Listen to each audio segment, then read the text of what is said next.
Here we are with another episode of Altitude Advantage. I'm your team reporter and host, Elisa Hernandez. And across the computer from me is our lead writer on DenverBroncos.com, Aric DiLalla.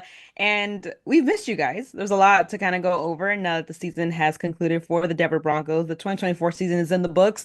And now we kind of look into award season. We've gotten some great nods to Pat Surtain II, which we'll get into that in a second, and some finalist awards for NFL honors coming up. So there's a lot to talk about, especially with the end of the season press conferences that also happened not too long ago. So, yeah, I mean, just kicking things off, the season flew by so fast, and from where we started to where we ended, I think Broncos country is very optimistic of the future and kind of what they're building in Denver.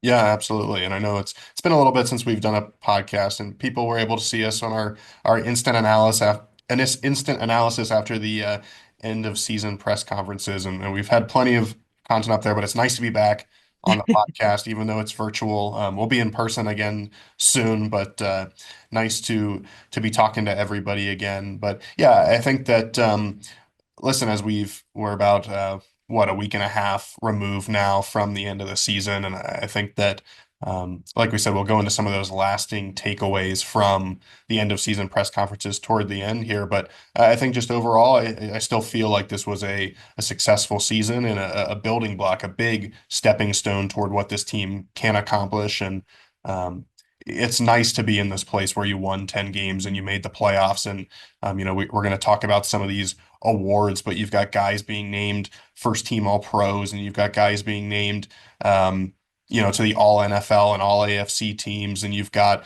obviously Pat Surtain winning like every award you can possibly win. And you just you look back and you're like, wow, this team was really good and like accomplished a lot and has a lot of really good foundational pieces on this team. And I think sometimes it's hard for me, at least, where like you're so dialed in to the Broncos each and every week and you're so dialed in on your team. And like, obviously, Marvin Mims is a really good punt returner, but you just don't have time always to look at every other punt returner around the league. And then you look up and it's like, oh, Marvin Mims did lead the entire league in punt return average, right? Or like, you know what, you know, you know how well Bo Nix is playing for a rookie, and then you look up and it's like, oh, he's sixth in the NFL in touchdown passes among any skill and experience level. And so it's nice, I think, these couple of weeks to take a step back and kind of look at what this team accomplished. And I think obviously still disappointing to lose in Buffalo, but obviously that's a good football team that's going to be competing this weekend for a chance to go to the Super Bowl. And so for this team to accomplish what it has, to see some guys get recognized for what they've done this year, and have optimism moving forward, it's nice, right, Elisa? Because the expectations weren't super high nationally, and we could have been at a place where you finish this season with 5 or 6 wins, and you're at a real, crossroads. Maybe you don't know as much about your franchise quarterback. Maybe you don't know as much about the talent on this roster. And instead, the way things played out, I think you feel really good moving forward. So that's really encouraging from my standpoint. Yeah, and I think when you look at, I think you said it perfectly. When you're able to take a step back and really see what this team was able to accomplish, you're like, wow, like the different ways that they were able to really attack this season was really impressive. From the defense, setting the new franchise record for most sacks in a single season, something that was set decades ago. And for this unit to do it, and knowing that some of those key pieces are going to be signed or were signed during the season is also great, I think, for this team.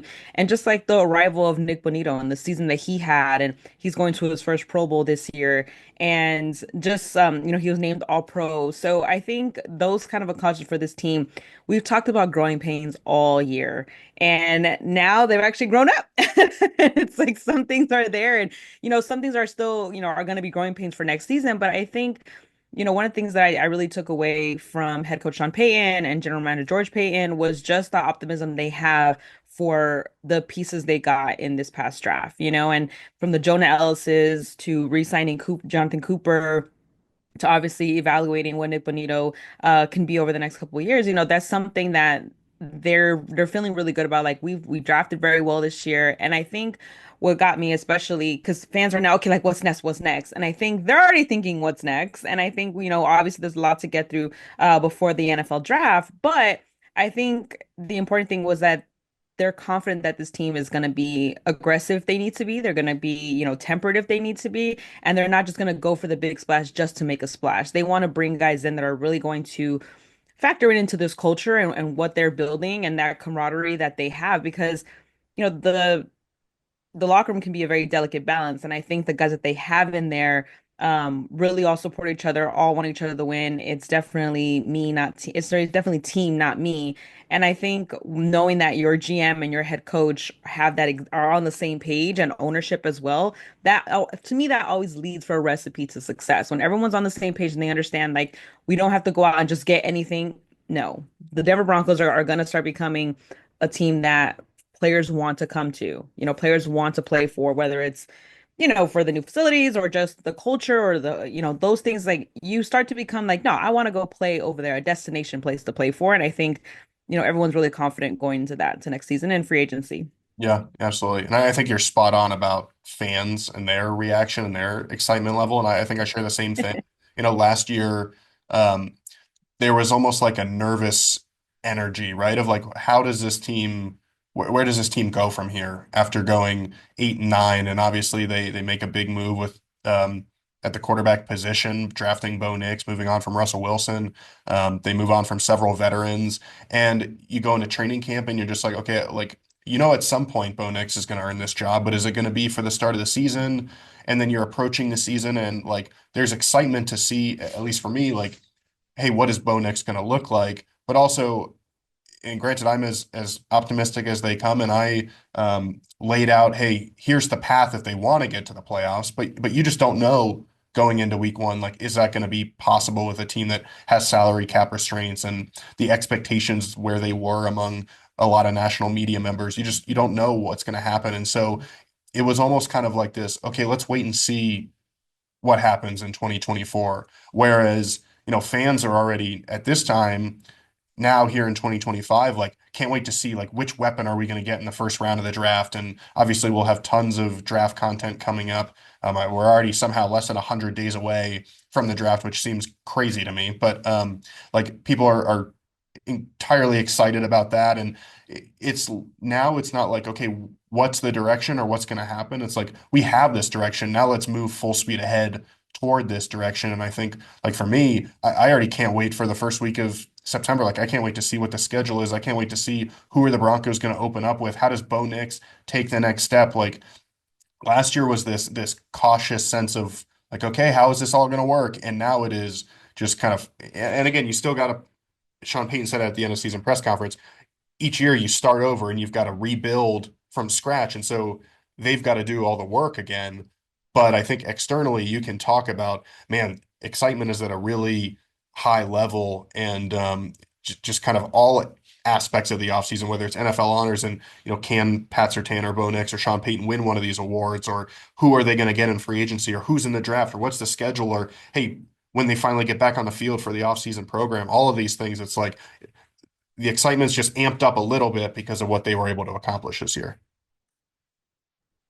I agree. And I think again, it feels good to go into the offseason, like you mentioned, like yes, that loss in Buffalo hurt. And obviously you'd like to see that the Broncos were competitive in that game.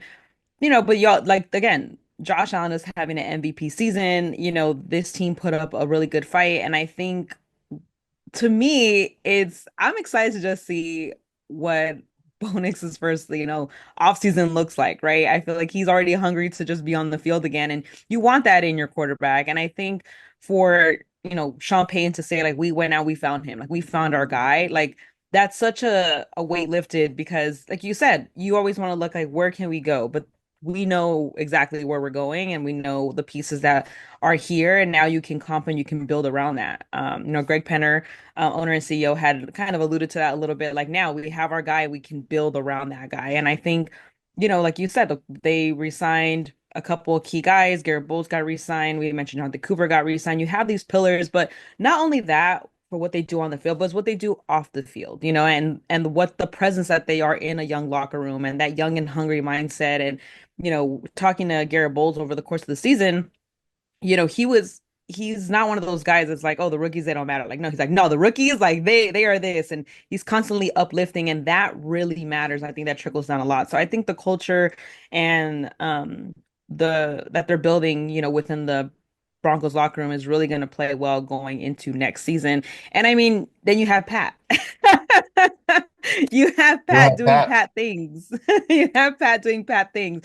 When I spoke to him before we ended the season, I said, we got a little sneak peek of playoff Pat, and he just smiled and he was like, "Yeah." I'm like, "It's the first of many." And I think for him now you got that taste of the playoff, you got the taste of the postseason life, and you're like, I want more of that, And he had such an incredible year. He won PFWA Defensive Player of the Year. He won 101 Awards AFC Defensive Player of the Year. The accolades are kind of stacking up. I know you had some stats on the I was last almost time. out of characters. Yeah, I mean, I'm saying it's just the fact that he's now a finalist for Defensive Player of the Year. And we'll get to Bo and Sean Payton in a second, but Pat has really, to me, just put on a clinic. And you had mentioned something on one of the podcasts a while back, and you said, people always wonder why there's no film. They don't throw to him. Like no film is good film, honestly, in this case. Yeah, and obviously we'll see if he wins AP Defensive Player of the Year. He would be the second player in franchise history to win that, joining Randy Gradishar, which was obviously back in '78. And so that speaks to how long ago that was. I mean, almost, what, 50 years ago that happened. So that's how historic this would be if Yeah. he's able to win. Obviously, at the end of the year, he was the betting favorite. Like you mentioned, he won PFWA Defensive Player of the Year. So, and I think I saw a stat that 28 of the 32 PFWA Defensive Player of the Years have gone on to be named the AP Defensive Player of the Year. So the odds are Okay, in. bars. Well, yeah, I borrowed this. I think Andrew Mason over at the Fan tweeted that out. But yeah, a lot of there are signs that suggest that maybe Pat is going to be able to win this, and I don't think um, y- you know sometimes we get like, oh yeah, he wins this award, and you kind of just get used to it. But I don't think we should be like sleeping on what he did. And I mentioned I tweeted out like all the things he's accomplished between Pro Bowl, and you mentioned the Defensive Player of the Year awards, and All NFL and AP First Team All Pro, like all those sorts of things. Like I'm almost out of characters typing all the things that Pat's done this year. Pro Bowler. I mean, it just Exactly. And he's just been so spectacular. I think we talked at some point midway through the season when the Broncos were starting to play well and starting to find their stride. And we talked a little bit about Pat's Defensive Player of the Year chances. And I was just a little, I don't want to say skeptical, but like it's such a narrative driven award. And I wondered if like you said, because people don't throw at him and he had the fewest yards allowed and he has the fewest, his target percentage is the lowest in the NFL, and all these advanced statistics that if you look at them, they're spectacular. But it's like at that point, he probably had, two picks or whatever, three picks. And finished the season with four, which a year ago or a couple years ago now, you had a guy with 10, right? I think Trayvon Diggs had 10. And so, sometimes it feels like voters need that high interception totals, and he didn't even win with the 10 interceptions. So I just wondered if obviously there's so many football games to watch, and the Broncos hadn't played in a lot of primetime games at that point in the season. I wondered, with all the voters all spread out, would they be able to recognize what Pat's accomplished? And regardless of what happens with AP Defensive Player of the Year, it's been nice to see that, yeah, people took note of what Pat was able to do. I think that game in primetime against Cincinnati, where he just shut down Jamar Chase, that really helped. I do think people embracing these advanced statistics has helped Pat's case. But I mean, you're talking about something. Champ Bailey didn't win Defensive Player of the Year in Denver, right? Like that's kind of what we're talking about here in terms of how special Pat Surtain has been. And so, yeah, we'll get into. I think we'll talk about Bo and Sean here in a second, but we'll get into next week kind of an individual video series of like why they're deserving. But certainly, Pat, I don't know. To me, it feels like this should be a slam dunk, and just really happy for Pat because for a corner to get this award, you've got to be really special, and he has been really special. And I'm talking about the PFWA Defensive Player of the Year and the 101 awards and like all these yeah. things that you're like first in franchise history, second in franchise history, first corner since however long ago. Like he's putting himself in rare territory, and listen, it's only been 4 years, but I do think at some point you talk about he's on a Hall of Fame trajectory already, and that's incredibly impressive. Uh, he's been spectacular. Yeah, and I think for him in particular, like you bring up those games and it's almost like you look back at the stats, or even to start the season, he was going against DK Metcalf, George Pickens, he's going against these guys in the first kind of 3 weeks of the season, and he completely shut them down. And again, I know it's kind of an old stat at this point, but it literally just makes me happy and like it makes me laugh when I think you had mentioned it, and I saw a few guys tweeted it out, just saying that had quarterbacks just thrown the ball straight to the ground, they would have a better complete, like a better percentage than trying to like throw at Pat, which is insane. Yeah, he's been really good. I mean, there's only so many ways to say like he's been really good, and it'll be exciting to be out there. We'll be out there at Mhm. the Super Bowl on the red carpet, excited to catch up with Pat and see him there. I'm sure he's always got tremendous outfits for the red carpet. So I think last year he wore like a bright red suit with a bow tie. So excited to see what he has for us this time around. Um, you mentioned it before. Bo is another guy who's up for one of Mhm. these awards. He's a finalist for AP Offensive Rookie of the Year. I Uh, mean, that's pretty impressive. Like just that stat alone. And before we move on from Pat, I will say I did want to mention he also won the 2024 PFWA Denver chapter recipient of the Demarius Thomas Team MVP Award.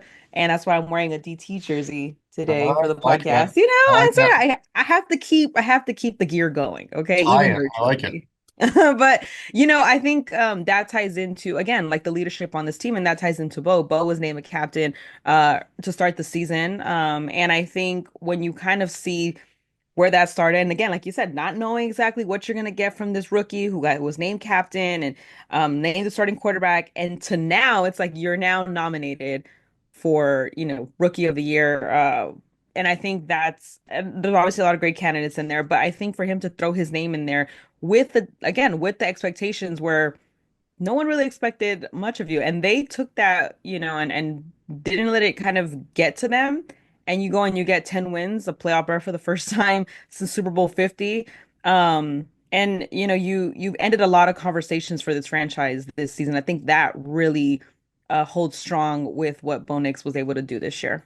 Yeah, and listen, I think everyone knows that Jaden Daniels is probably the favorite, and he's done some impressive things. I will say it's a regular season award; it's not based on the postseason. So like it was voted on already. The Jaden Daniels postseason run is not taken into consideration here, and I will say that Bo, and again next week you'll hear us talk about kind of the case for each guy, but like Bo has the most touchdown passes of any rookie. He's got the most total touchdowns. He's got the most passing yards. I think most completions. Like he's up there in all these categories. And Yeah.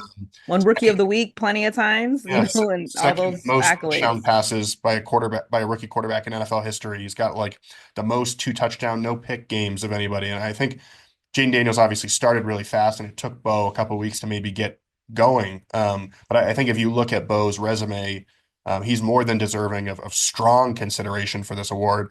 And if it weren't for Jane Daniels having a really strong season, like almost any other year, this would have been a runaway for Bo Nix. And so, we'll see what happens. Maybe Bo does end up winning. We'll see. But I don't want to take anything away from his season because Yeah.